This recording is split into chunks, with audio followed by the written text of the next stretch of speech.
I'm throwing these shoes one by one, and it catches one and it throws it back, and it's dipping and dodging and it's getting around these shoes.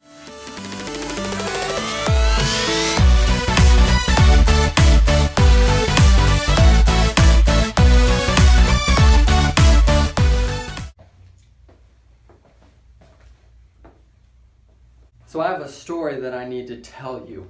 I have a story that I need to tell you about when I battled one of my biggest fears in high school. So I was a wrestler in high school. I wrestled for quite a long time, and I was a decent wrestler. I was okay. I was varsity.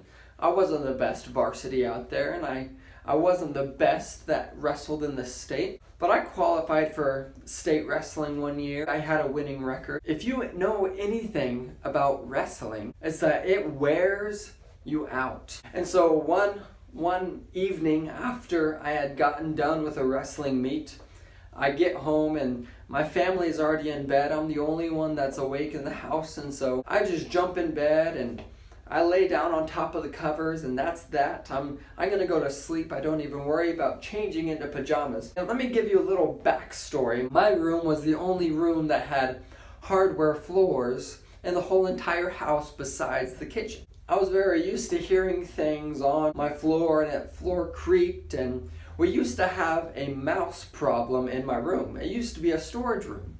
Now, mice are okay. I don't care for them. It's not like I want them around, but if they are around, they don't bother me. They don't scare me. They don't bother me.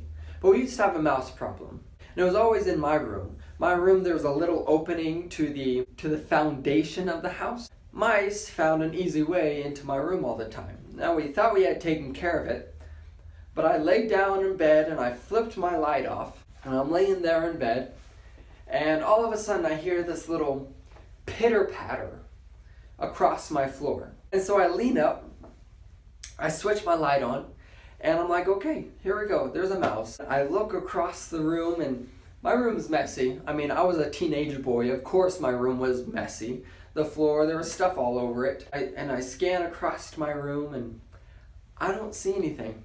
And at that point I was like, you know what, that mouse, I was just gonna leave it. I'll take care of it in the morning.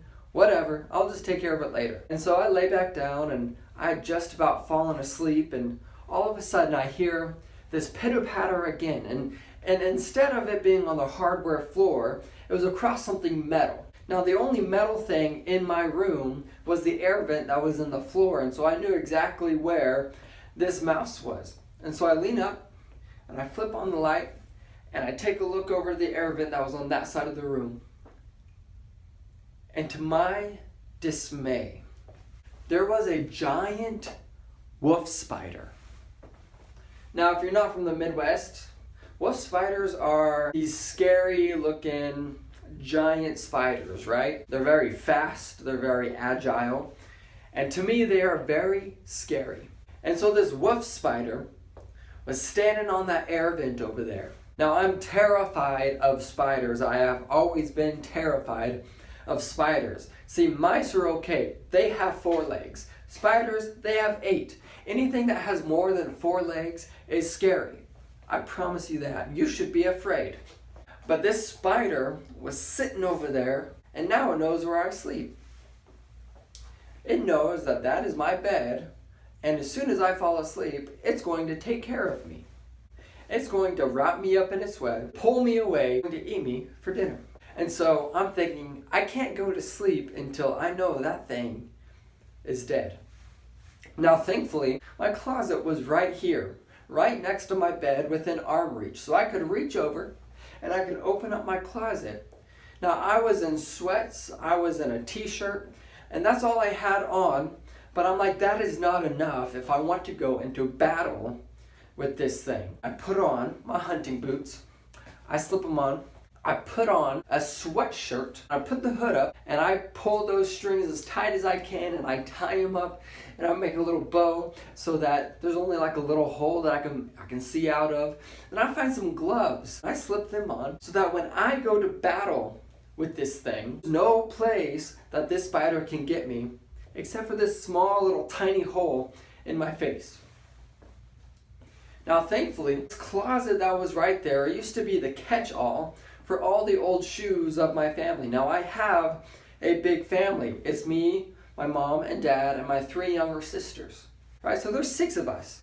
And any time that someone grew out of their shoes, or they wore the soles out, or they just did not want those shoes anymore, they would throw in this closet. So I have this Mount Everest of shoes, right? And I'm like, I have a leg up, pun intended. I have a leg up on this spider. I have artillery. As I'm standing behind the protection of my closet door, I reach down and one by one I throw these shoes and try to hit this spider with all the force that I can. So I'm throwing these shoes one by one, and it catches one and it throws it back, and it's dipping and dodging and it's getting around these shoes. I didn't play quarterback in high school football. I did not, nor should I have played quarterback, because I was throwing these shoes and I wasn't even coming close most of the time to hitting this spider. The last shoe that I had, the very last one, I picked it up. So I throw it, and it's soaring across the room, and I barely nick the spider. And so this spider kind of scuttles away and is running. I had a Wii in my room. That was back when the Wiis were a cool thing to have. The Wii remote was on the ground. So the spider decides that it's going to go and try to hide behind this Wii remote. And the spider goes and is like, and it tries to hide behind it, right? Lays flat.